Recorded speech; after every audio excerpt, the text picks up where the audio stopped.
Ember Sloan was shoved down the snowy mountain by Kaylee Langford during the avalanche at the ski resort. Kaylee had only dislocated her arms and fell in place, while Ember plummeted to the bottom of the mountain. Ember was stranded in the Anera Mountains for an entire 7 days. She probably would never have been found if it hadn't been for the branch that pierced her foot, leaving a trail of blood stark against the pure white snow. Crimson blood spread across the snow, resembling a blooming red flower. Ember leaned weakly against a tree stump, and she was so frail and lifeless that she seemed to be on the verge of dissolving into the snow. When the security team spotted her, they immediately used their walkie-talkie to notify Atlas Ferguson. "Mr. Ferguson, we've found Ms. Sloan." Soon, a helicopter descended from the sky. The gust of wind from its blades nearly prevented Ember from opening her eyes. Even so, she caught sight of Atlas at first glance. However, trailing behind him was Kaylee. Atlas rushed toward her. He unleashed a torrent of abuse upon seeing her staggering figure. "Why are you always running off and making trouble? I had to mobilize thousands of people to search for you. If you just stayed where you were, we wouldn't have spent 5 or 6 days looking for you. The security team's been working around the clock because of you. Can't you go a single day without causing trouble?" It was November, and the mountain was sealed by snow in the bitter cold of sub-zero temperatures. Initially, Ember feared getting lost and only dared to stay put. She endured the freezing cold while anxiously waiting for Atlas to rescue her. She thought to herself that Atlas surely wouldn't leave her here to die. But as night fell, darkness enveloped everything. Glowing green eyes stared menacingly from the shadows, and the distant roars of unknown beasts echoed all around her. Terrified, Ember trembled uncontrollably. She clutched onto a torch all night, unable to close her eyes as her last bit of food ran out. She was forced to search for wild vegetables and fruits. However, her fingers became raw and numb from digging in the harsh winter. Yet she still struggled to find enough to stave off hunger. 1 day passed. Then 2, then 3. The small flicker of hope in Ember's heart was extinguished, like a candle snuffed out by the relentless wind. She simply lowered her head in silence as she listened to Atlas' reprimands, too exhausted to respond. Atlas always found her annoying, too noisy, too unreasonable, or too manipulative. No matter the situation, no matter how much she explained, his response was always the same. "Are you making things up again? What kind of tricks are you trying to pull this time?" That was why she no longer wanted to argue with him. She just let whatever he said to be it. A bodyguard nearby sneezed from the wind and muttered quietly, "Wolves are common in these mountains. If she'd stayed put, she'd probably be a pile of bones by now." "Oh."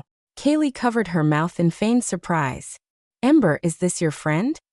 The bodyguard was caught off guard by the question, and he shook his head in confusion. "No, I don't know her." It was his first day on the job. He hadn't even memorized all his co-workers' names yet, let alone know Ember. Kaylee gave a knowing smile. "I see. You seem to care about her so much, so I thought you knew each other. Or maybe it's just Ember's charm. All the men who see her beautiful face will like her and speak up for her." As expected, Atlas' face darkened instantly. "Ember, you're about to die, and you're still flirting with men so casually?" He then turned to the bodyguard who had spoken and said coldly, "You, don't bother coming back to work. And let me make one thing clear. I'm your boss. If anyone else doesn't know their place, you can all leave as well."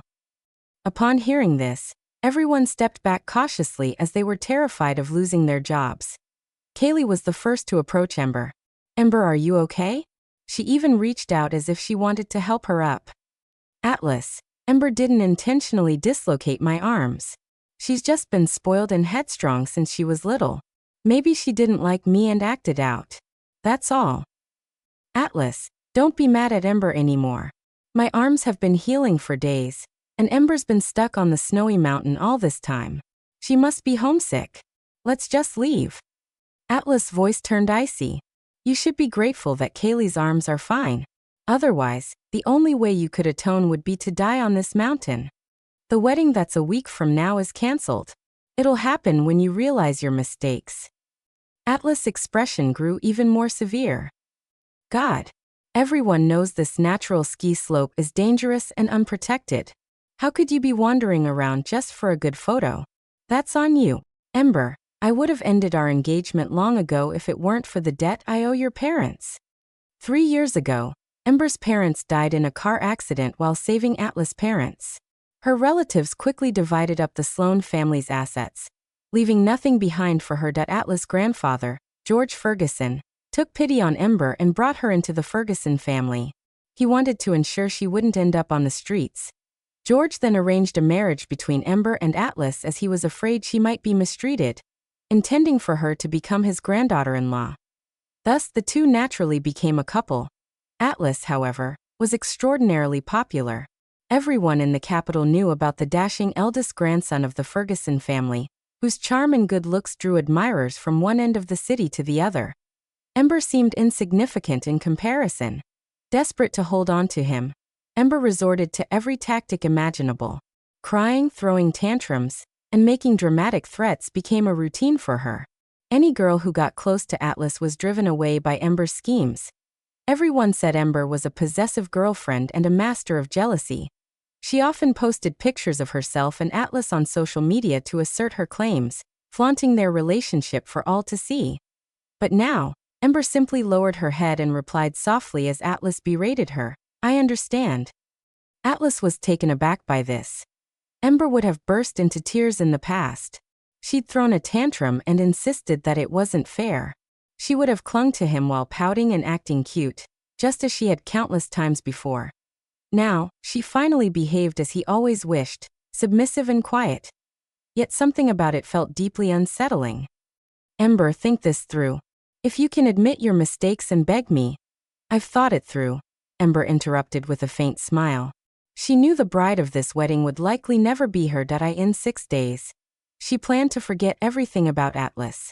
That included her love for him, and she would start over in a new place. When the bodyguards lifted Ember onto a stretcher, they noticed her lower leg was severely frostbitten, with the flesh completely ulcerated. She had trekked through the snow, which was above her knees, for a long time. She couldn't stop. She dared not stop. She knew that if she did, the wolves trailing behind would catch up to her. The snow was so deep that she slipped and fell at one point, and a sharp tree branch pierced through her foot. Blood gushed out instantly, staining the surrounding snow a vivid red. At that moment, Ember thought she might bleed out and die there on the snowy mountain. Ironically, these people likely wouldn't have found her at all if not for her blood staining the white snow. Her wound was a mangled mess, with blood frozen onto her bruised and swollen skin, creating a horrifying sight. When Atlas saw it, his eyes filled with urgency. "Doctor, is it serious? Can it be treated?" The accompanying doctor looked troubled. "I'm not sure. For now, we can only clean the wound. The rest will have to be assessed at the hospital." "Ember, does it hurt?" Despite everything, Atlas still felt a twinge of compassion. Noticing Ember's fingertips were red and frozen stiff, he moved as if he wanted to warm them with his hands. Suddenly, Kaylee, who was standing beside him, let out a faint, suppressed sigh. Her face even showed a hint of pain. "Ouch, my hand." Atlas immediately dropped Ember's hand and turned. His attention snapped to Kaylee as he anxiously pulled her into his arms. "Kaylee, what's wrong?" Kaylee's eyes reddened, and her tears threatened to spill over. "I'm fine. It's just that my arm aches after being exposed to the cold wind for so long. You should check on Ember first." Atlas sighed while looking at her helplessly. "I should have insisted you stay in the hospital to recover properly. You're always worrying about others before yourself. What would you do without me?" As he spoke, he gently massaged the spot where Kaylee had previously fractured her arm. Though his words sounded harsh, his tone was overflowing with tenderness. Not once did he glance back at Ember. Then he carried Kaylee onto the helicopter without hesitation. Ember staggered slightly from the push, and she nearly collapsed. Her palm scraped against the muddy ground, leaving several bloody scratches in its wake. When they finally arrived at the nearest hospital, the doctor examined Ember and delivered the grim news with a heavy expression that he told Atlas that Ember's foot injury was extremely severe, and the only solution was amputation to remove the necrotic tissue. If the infected and festering wound was left untreated, there was a high risk that she could lose her entire leg. Moreover, the severe starvation she endured had caused significant damage to her digestive system. The doctor explained that a full recovery might take at least 10 to 20 years. Atlas froze at the words, as if he was struck by a heavy blow. It took him a long moment to recover, and his fury erupted when he did. He kicked over a chair with a loud crash. How is that possible? It's just a minor injury. How could it lead to amputation? You're nothing but a quack. Don't you dare spout nonsense. Kaylee quickly stepped in to calm him down. Atlas, don't get upset. It's probably because the doctors in small towns like this aren't skilled enough. Once we take her back to the capital, there will definitely be a way to fix this.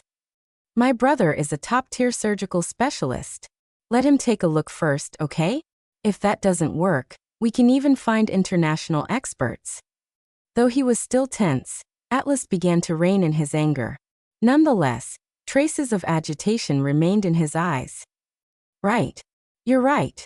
Let's have your brother take a look first, he muttered while clenching his fists anxiously. We'll find the best doctor. There has to be a way to heal her. They then rushed Ember back to the capital without delay.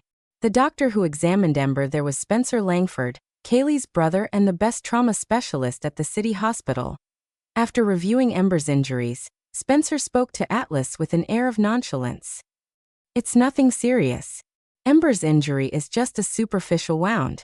It'll heal as long as she rests for a while. As for the internal damage? Absolute nonsense. She's just a little malnourished, that's all. If you ask me, this is probably one of Ember's usual tricks. She's still trying to gain your sympathy. Atlas couldn't shake his doubt. He glanced back at Ember, and the image of her horrifying wound was burned into his memory. Was it really not as serious as it looked? Kaylee quickly clung to Atlas' arm. Her tone was sweet and coy as she said, Atlas, stop worrying. My brother's medical skills are top-notch. Spencer shot Atlas a disapproving look. I haven't even held you accountable yet. Didn't you promise to protect Kaylee? So, why is her hand still injured and not healed by now? Instead of worrying about that troublemaker Ember, you'd better focus on Kaylee. Her hands are meant for painting. If anything happens to them, I'll hold you responsible. Kaylee shot him a gracious smile. Spence, don't say that. Ember didn't mean to hurt my hand. She was just momentarily blinded by anger and acted out. And besides, she said while looking at Atlas with a sad yet resilient smile, even if I can never paint again, I'll be content as long as Atlas stays with me. How could that happen? Atlas' attention was immediately drawn to her, and he grasped Kaylee's hand firmly. Kaylee, don't worry. I'll make sure you can pick up a paintbrush again. The sibling duo's perfectly coordinated act successfully shifted Atlas' focus entirely away from Ember. Ember, however, was no stranger to their skillful manipulation. A week ago, she had actually managed to avoid the avalanche when it struck. But then Kaylee had shoved her down the mountain during an argument. In the scuffle, Kaylee dislocated both her arms, while Ember tumbled to the bottom of the slope. She had crashed hard against a rock when she fell, and her entire body was racked with pain as if all her joints had been dislocated. The agony left her unable to move or make a sound. As Ember plummeted, she clearly heard Kaylee's venomous curses. Why don't you just die here and save everyone the trouble of dealing with you? There are many wild beasts on the snow mountain. I wonder if you'll make it through tonight.